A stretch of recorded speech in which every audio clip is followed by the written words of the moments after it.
Forecast discussion, Des Moines, Iowa, National Weather Service, 5:20 p.m. Central Standard Time, Sunday, February 12th.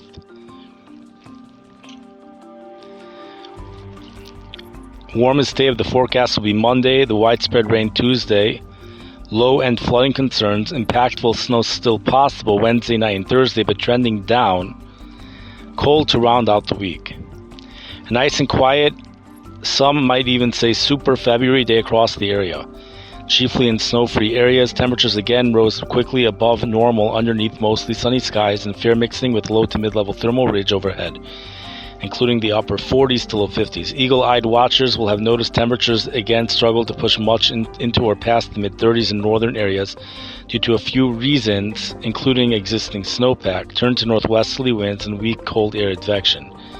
Also periods of high-level cloud cover. Monday will see the warmest conditions of the forecast as the weak wave trough responsible for the cloud cover northwest winds exits and surface and upper-level ridging returns to dominance, with tendency for the blend model to be a few degrees cool yesterday and today, have up temperatures a couple of degrees in most locations given return to southerly flow, expected mixing.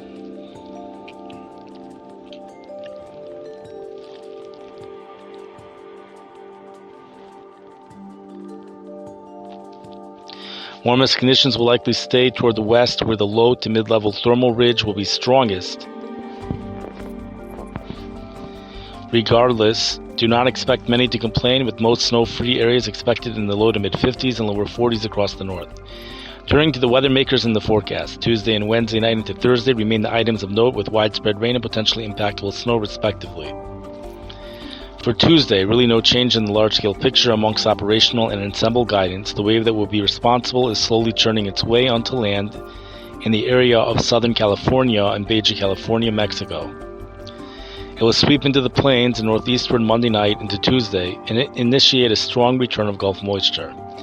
Path remains consistent, with the upper and surface lows anticipated to track from south-central Nebraska up through northwest Iowa and into Minnesota. QPF trends have more or less remained consistent, if not continuing to slowly ease back. Depending on your ensemble of choice, widespread amounts 0.4 to 0.6 of an inch remain depicted, with greater amounts west and north. While the QPF amounts alone are not of real concern, adding into melting snowpack across northern Iowa and frozen ground all runoff, there could be some concern for local water issues. A couple of wild cards being whether or not we can overachieve the current QPF and how much of the snowpack melts off.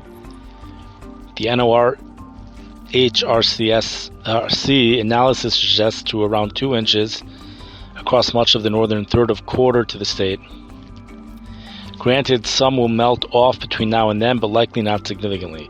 Current low river level flows do help mitigate the overall concern for river flooding, though some ice jamming may be possible. At minimum, good in-bank rises are likely in areas with some lower-end river flooding not out of the question, as well as some other localized issues in areas of poor drainage. Something to keep an eye on across northern areas.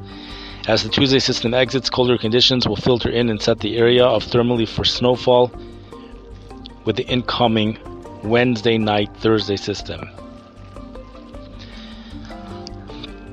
Said system will follow a similar initial path out of the southwest U.S., but is notably weaker and continues to see a general trend downward within ensemble guidance.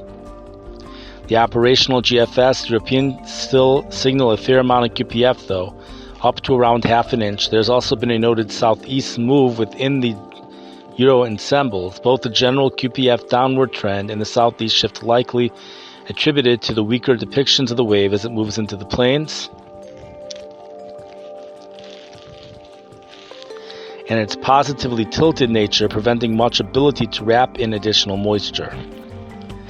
Those are three components which will have a negative impact on snowfall for Des Moines, Iowa. Will also weaken the system. One has to wonder what effect that's going to have on Chicago.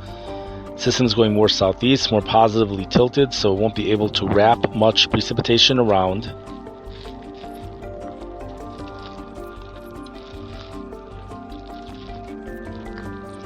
And less QPF. Within the forecast, it remains tricky as a result because even with the aforementioned, there are members, operational runs included that depict warning level snowfall. Some snow remains likely, but just how much still looks like headline snow of some kind.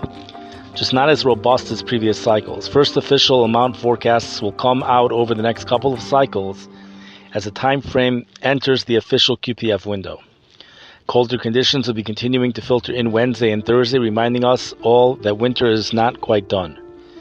Expect conditions to be coldest Thursday and Friday, with highs below freezing and morning lows approaching zero for some Friday morning.